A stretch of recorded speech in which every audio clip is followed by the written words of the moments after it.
이 세상에서 가장 어려운 일 두 가지를 들라 그러면 첫 번째는 나의 생각을 남의 머리에다가 집어넣는 일입니다. 두 번째는 어떤 일이 어려우냐?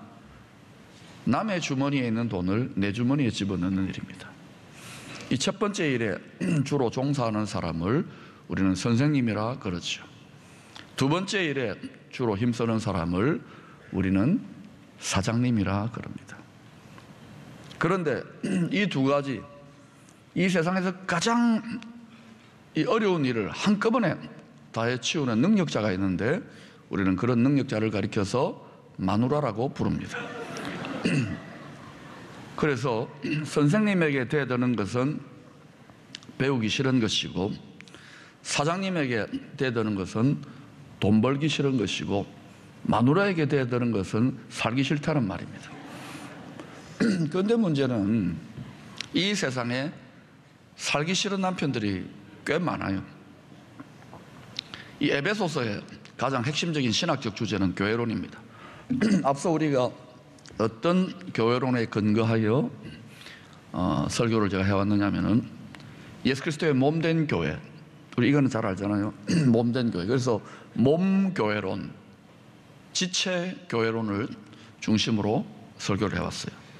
근데 오늘로부터는 어떤 교회론이냐면은 소위 하나님의 형상대로 창조되어진 남자와 여자가 결합되어 하나 되어 한 몸 되어 이루어진 가족이죠. 가족 교회론을 다루게 됩니다.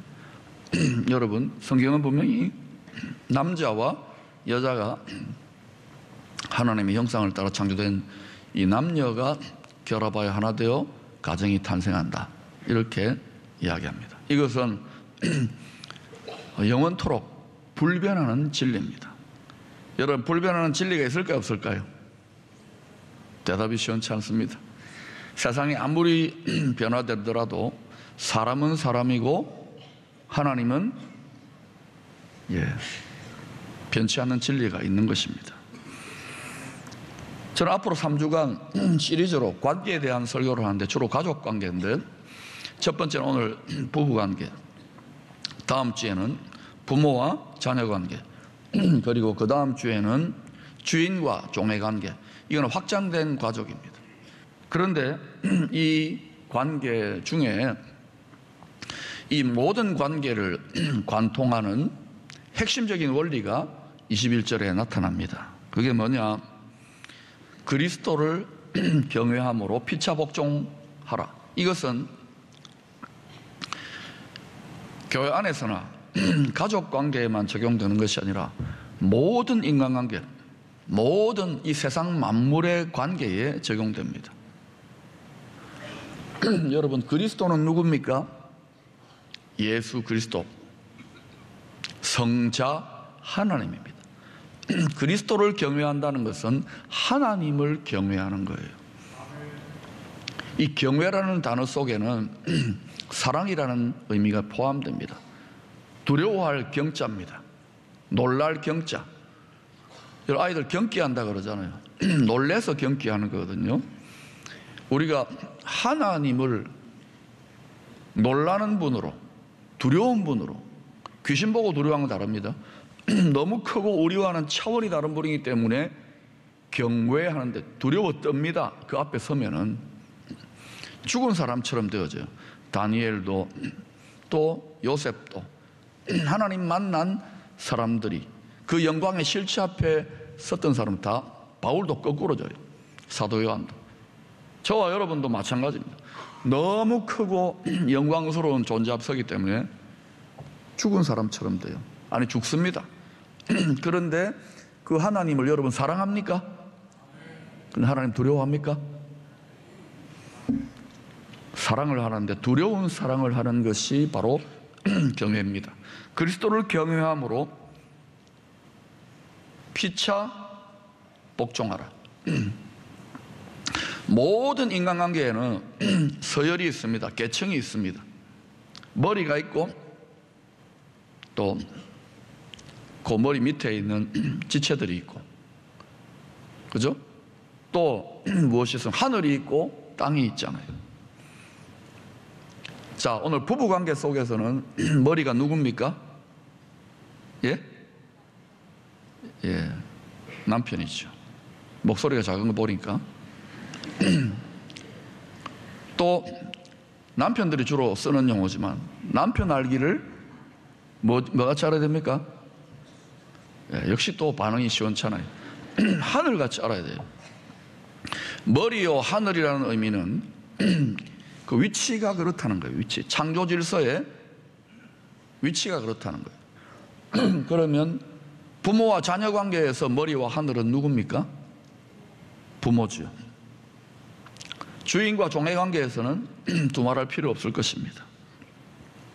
그런데 이 모든 관계가 제대로 잘 하나님이 원래 디자인한 완전한 천국의 평안과 행복과 기쁨과 만족의 관계가 되려면 어떻게 되는가?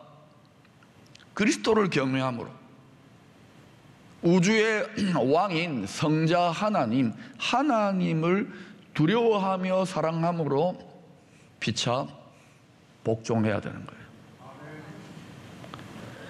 그런데 문제는 머리가 하나님의 뜻을 받들어 머리 노릇하고 하늘 노릇을 해야 될 남편이나 부모나 주인이, 갑이 마음대로 하나님을 무시하고 자기 마음대로 타락한 이기적인 본성대로 머리 노릇, 하늘 노릇 하기 때문에 엉망진창이 되는 거예요. 그래서 그리스도를 경외하는 게 견고하게 써야 되고, 그 다음에 서로 피차 복종해야 되는 거예요. 가정을 통하여 우리는, 부부관계를 통하여 천국의 예고편을 맛보아야 하는데, 안타깝게도 지옥의 예고편을 경험하는 경우가 많아요. 우리가 빨리 인정해야 됩니다. 우리의 능력과 지혜로는 천국의 예고편과 같은 가정을 이룰 수가 없습니다.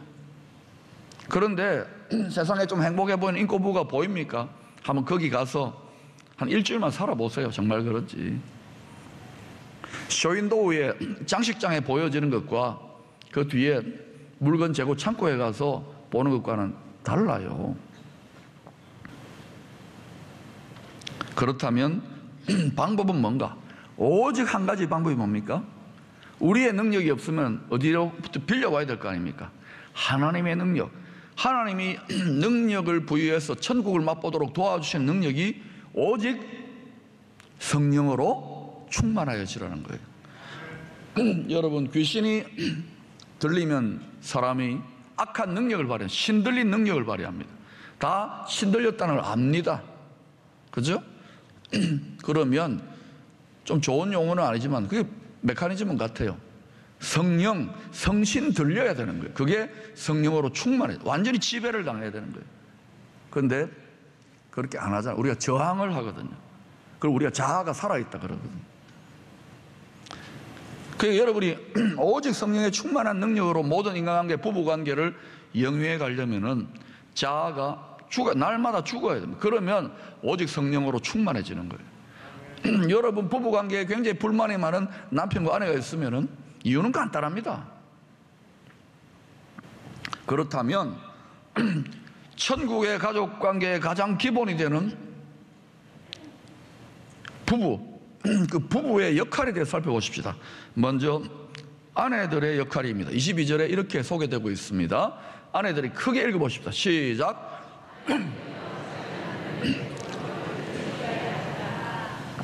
이건 중요하니까 아내들 한 번 더 읽어봐야 되겠습니다. 시작.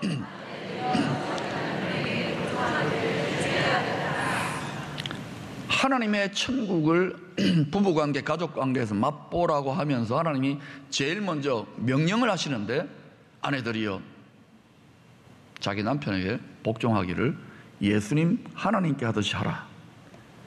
이때 복종이라는 단어는 굉장히 강한 단어입니다. submit, 영어로 submit. 서브라는 단어는 지하철 서브 아닙니까? 그 밑에 들어간다는 거예요. 남편의 권위 아래 들어간다는 것입니다. 근데 그 권위 아래 들어가는 것이 그리스도 예수의 구원자의 권위 아래 들어가는 특히 그렇게 하는 것처럼 복종하라. 우리는 복종하면은 왠지 굴복당해가지고, 그죠? 전쟁에 패해가지고 무릎 꿇는 수치스러운 독재자나 또는 잔인한 폭군이나 권위주의자가 연상되기도 합니다. 그래서 많은 경우에 복종을 아주 싫어합니다. 복종을 거부하거나 배척하려는 경향성이 아내분들, 뭐 모두에 다 알겠지만 특히 여성분들에게 있어요. 그래서 이 마음의 경향을 고치려면 오해를 풀어야 되는데 권위와 권위주의는 구분해야 되는 거예요. 여러분, 권위는 이 우주 만물 모든 사회가 작동하려면 권위는 반드시 필요합니다. 이 우주 만물과 이 모든 사회는 교회도 마치 권위 체제가 있습니다. 권위 시스템이 있는 거예요. 모든 남편들이 하나님이 아닌데도 이 33절에는 복종하는 것을 넘어서서 아내들에게 무엇을 명령합니까? 자기 남편을 존경하라. 이야, 아내들 환장하겠죠. 복종도 힘들어 죽겠는데 존경하라. 물론 복종하고 싶지 않은 이유, 존경 안 되는 이유가 수백 수천 가지가 될 수 있습니다. 모든 남편들이 그리스도가 아니잖아요. 그런데도 이 명령이 실천되고 부부관계 속에서 천국의 행복을 누리고 가족관계 속에 천국의 행복을 누리려면은 이 복종의 명령입니다. 명령이 하나님의 말씀인 것을 믿으셔야 합니다. 몇 분 여자분 빼고는 대부분의 여자분들은 아멘을 안 하네요. 믿으셔야 합니다. 또한 어떤 믿음이 필요하냐면 하나님께서 창조 질서를 따라 남편을 그리스도와 같은 그러한 역할의 대행자로 가정에, 부부에 세우셨다는 사실을 믿어야 하는 거예요. 이 믿음이 성립되지 못하면 아내들에게 주시는 복종과 존경의 명령은 결코 지켜질 수 없습니다. 여러분, 여러분의 인격적인, 아내들의 인격적인 실력과 능력으로, 인격적인 지혜로 복종하고 남편을 존경하려고 해보세요. 어떤 일이 합니까? 우라통 터질걸요? 화병이 생길걸요? 우리나라의 전 세계 정신의학계에 아주 세계적인, 한국이 나온 유명한 정신의학자가 세계 정신의학 사전에다가 고유한 한국 여성들의 질병 하나를 올려놓았습니다. 그게 뭐냐? HWA 병, 화병이란 화병. 남자보다 여자분들이 훨씬 많아요. 왜 그럴까요? 자기 능력으로 사랑해 보려고, 품어 보려고, 존경해 보려고. 근데 안 되는 구석이 많을 겁니다. 여러분, 하나님의 능력만으로 되는 거예요. 그런데도 그 머리 되는 그리스도의 역할을 능력이 안 된다 하고 있는 그 남편을 믿고 용납하고 존경하고 그럼에도 불구하고 복종하게 될 때 아주 더디지만, 거북이같이 더디지만 그 남편이 그 믿음대로 세워져 가게 되어 있습니다. 이것이 믿음의 능력입니다. 아내들이여, 큰 소리로 저를 따라해 보십시오. 내 믿음대로 될지어다. 믿음대로 됩니다. 또 이렇게 저항하는 소리가 들려요. 아이고, 목사님 모르는 소리 하지 마십시오. 우리 신랑은 절대 인간 안 됩니다. 글쎄요, 그 경우에도 그 믿음대로 될지어다. 절대 인간 안 된다고 믿으면 절대 인간 안 됩니다. 우리가 죄인인데도 하나님은 그리스도 예수 안에서 의롭다고 믿어주셔요. 그러니까 날마다 넘어지는데도 그 하나님의 뜻을 따라 전진해가고 있지 않습니까? 아내들이여, 사랑하고 복종하려면 성령의 능력을 가지고 자기를 부인하고 믿어주십시오. 그러자 여러분 화병 걸릴 겁니다. 가슴이 답답하고 막 침 맞으러 다니는 이런 분들, 특히 가슴에, 오늘 말씀에 아멘으로 화답할 수 있기를 축원합니다. 다음으로 25절에서 머리 되는 남편의 역할, 남편들아 아내 사랑하기를 그리스도께서 교회를 사랑하시고 자신을 주심같이 하라. 조금 전에 22절에서 아내분들이 좀 억울하고 손해본다는 느낌이 있었던 분들이 있을 것입니다. 그런데 아내들이여 기뻐하고 즐거워하십시오. 25절 말씀을 깊이 묵상해 보세요. 남편들에게 하나님께서 뭐라고 명령합니까? 그리스도께서 자기를 십자가에 내어주심 같이 자기 아내를 사랑하라고 합니다. 자기 희생적으로 어떻게 사랑하냐면 죽도록 죽기까지 사랑하랍니다. 갑자기 남편분들이 안색이 어두워져요. 남편들이요 자기 아내로부터 복종과 존경받기를 원하시지요? 모든 남편들에게는 그런 마음이 있습니다. 그러려면 먼저 그리스도께서 죄인된 성도들과 먼저 말한 교회를 끝까지 사랑하신 것처럼 먼저 자기 아내를 죽기까지 사랑해야 됩니다. 그러면 쉬워져요. 하물며 예수님께서 이 땅의 죄인들을 사랑하고자, 교회를 사랑하시고자 십자가에 달려 죽기 전에 땀방울이 핏방울이 되기까지 자기 부인의 처절한 과정을 통과하지 않았습니까? 남편들이요 자기 부인을 죽기까지 사랑하려고 할 때 가장 힘든 게 뭔지 아십니까? 제 경험에 하면은 자기 부인입니다. 자기 부인. 아직도 못 알아듣는 분이 있네요. 자기 부인을 사랑하는데 제일 힘든 게 자기 부인이에요. 이거는 자기 힘으로 안 됩니다. 내 자아를 십자가에 못 박아 죽여야 되는 거예요. 어떻게 허구한 날 잔소리만 늘어가고 나이 들어갈수록 남자같이 남성 호르몬이 많이 분비되는 그런지 거칠어지고 사나워져가는 아내를 죽기까지 자기 희생적으로 사랑할 수 있겠습니까? 남편들이 마음이 공허해지니까 옆에서 막 누가 사장님 이러고 막 이러면 어때요? 마음 빼앗겨버려요. 그러면 안 돼요. 남편들 자신의 인격적인 능력으로 안 되지 않습니까? 그래서 빨리 항복하고 오직 성령으로. 우리는 실천 좋던 모든 인간관계를 다 살펴보세요. 본능적으로 타락했기 때문에, 원죄의 후유증이 있기 때문에 모든 관계, 심지어 결혼관계, 부부관계도 전부 다 계산이요, 이기심이요, 탐심이 다 작동합니다. 근데 이 마음을 죽이고 탐심을 죽이고 성령으로 충만하여, 하나님 마음으로 충만하여 피차 복종한다는 것, 하나님 말씀 복종한다는 것, 이거 쉬운 일 아닙니다. 자기를 부인하고 자기를 죽여야 되지만 그렇게 하면 어떻게 되냐? 반드시 그 열매로서 모든 관계, 특별히 부부관계에 천국의 행복이 풍성하게 맺히게 되어 있습니다. 여러분이 가족의 화목, 부부의 화목을 위해 기도한다면 먼저 자기를 죽이고 성령으로 충만해지기를 기도하세요. 피차 복종할 수 있도록 기도하세요. 부부관계에 대한 이 권면을 통하여 사도 바울이 실제로 하고 싶은 말이 뭐냐? 31절과 32절에 이렇게 설명되고 있습니다. 그러므로 사람이 부모를 떠나 그의 아내와 합하여 그둘이 한 육체가 될지니 이 비밀이 크도다. 너는 그리스도와 교회에 대하여 말하노라.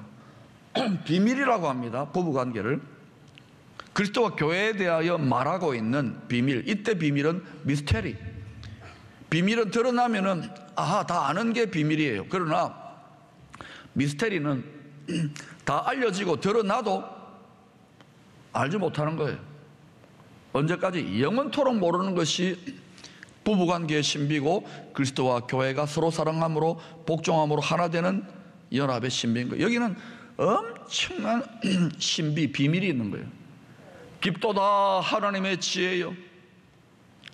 이 부부관계, 이 땅에서 우리가 부부로 만나가지고 한 몇십 년 괴로워하다가 남편이나 아내나 먼저 천국 가고 이러는 것, 그 모습은 영원한 그리스도와 교회와의 관계에 대한 신비, 그 비밀을 계시해주고 있는 거예요. 왜 우리가 결혼해서 남편과 아내가 결혼을 해서 사느냐, 이걸 아셔야 되는 거예요. 이건 사도 바울이 계시로 말하고 있는 거예요. 그러니 이 부부가, 남자와 여자가 이 땅에서 서로 결혼을 한다는 거, 이 굉장히 중요한 것입니다. 그냥 내가 좋아서 하는 데가 아닙니다. 이것은 하나님의 명을 받드는 거예요. 그런데 결혼에 있어서 제일 중요한 것은 언약입니다. 어떤 언약이냐? 부모 되시는 하나님 아버지를 떠나서, 독생자 예수님이 떠나서 이 땅에 오시잖아요. 겸손하게 사람의 몸을 입고 오셔가지고 도저히 신부감이 안 되는, 아내감이 안 되는 그를 믿는 성도들을 자기 신부로, 그리스도의 신부로 삼는 거예요. 그게 결혼 예식의 계시입니다. 하나님의 말씀을 믿는 부족하고 허물 많은 우리를 주님은 자신의 신부가 되게 하겠다는 거예요. 그리고 우리는 성경 말씀대로 우리의 신랑은 누굽니까? 오직 예수 그리스도 우리의 신랑 된다는 하나님의 말씀을, 약속을 믿는 거예요. 그래서 결혼하는 거예요. 그러니 이 땅의 결혼도 그렇고 하늘의 결혼도 가장 중요한 것이 뭐냐면 하나님의 말씀, 하나님 앞에서의 언약식인 거예요. 약속인 거예요. 서로 사랑해서 결혼을 합니까? 어제도 한 커플을 주례했지만은 결혼식 중요합니다. 언약을 하는 거예요. 공적으로 하나님 앞에서. 그리고 그 다음엔 사랑이 식어지더라도 그 약속, 그 언약을 피차 지키기 위해서 이 땅의 생명인 동안에 살아가는 것이 부부의 대의요, 결혼관계요, 조물주 창조주의 뜻입니다. 그런데 언약을 예사로 파해버리죠. 약속 안 지키잖아요. 천국은 언약을 지키는, 약속을 지키는 사람들이 들어가는 곳이에요. 그래서 뭐 이혼했다고 천국 못 가고 이런 말은 아닙니다. 이 땅의 결혼생활, 부부생활은 예고편이라, 예행연습. 장차 하나님의 때에 예수 그리스도를 믿는 신실한 성도들은 이 땅에서 순식간에 끌어올려져 신랑 되신 주님과의 결혼식을 공중에서 거행하게 될 것입니다. 이런 우주적인 어마어마한 하나님의 가족이 기다리고 기다렸던 가장 화려하고 영광스러운 이벤트가 펼쳐질 거예요. 우주적 하늘에서. 이에 대해서 사도 바울은 데살로니전서 4장 16, 17절에서 하나님께로부터 받은 계시를 이렇게 말합니다. 여러분 읽어보십시다. 시작. 주께서 호령과 천사장의 소리와 하나님의 나팔 소리로 친히 하늘로부터 강림하시리니 그리스도 안에서 죽은 자들이 먼저 일어나고 그 후에 우리 살아남은 자들도 그들과 함께 구름 속으로 끌어올려 공중에서 주를 영접하게 하시리니 그리하여 우리가 항상 주와 함께 있으리라. 또한 요한계시록 19장 7, 8절은 사도 요한에 의해서 이 공중으로 끌어올려져서 주와 함께 있는 것을 어린 양의 혼인잔치에 참여한다라고 이야기합니다. 또 읽어보십시다. 시작. 우리가 즐거워하고 크게 기뻐하며 그에게 영광을 돌리세 어린 양의 혼인기약이 이르렀고 그의 아내가 자신을 준비하였으므로 그에게 빛나고 깨끗한 세마포 옷을 입도록 허락하셨으니 이 세마포 옷은 성도들의 옳은 행실이로다 하더라. 사랑하는 여러분, 교회의 신랑 되시는, 모든 믿는 성도들의 신랑 되시는 오직 예수 그리스도께서 다시 오고 계십니다. 저는 기쁨의 성도들 한 사람도 예외 없이 신랑 되시는 그분에게만 생명을 다한, 마음을 다한 사랑을 바쳐서 잘 여러분의 결혼 준비를 잘해서 웨딩드레스도 잘 맞추어서 장차 우리가 어린 양의 혼인잔치에 나아가게 될 때에 우리의 면사포를 싹 들게 될 때 그게 계십니다. 아포칼립스. 주님의 신랑의 얼굴과 내 얼굴이, 신랑과 신부가 서로 그 얼굴을 마주보고 눈을 마주보면서 눈물 흘릴 날이 올 것입니다. 그때 신랑 되신 주님과 우리가 목을 만고 끌어하고 눈물 흘리는 그 우주적인 찬란한 하나님의 가족이 오랫동안 기다려왔던 그 이벤트가 기다리고 있을 거예요. 그리스도의 신부들이요, 마음 뺏기지 마시기 바랍니다. 생명을 다하여 신랑을 사랑함으로 예복 잘 준비하고 결혼식 준비 잘할 수 있기를 축원합니다.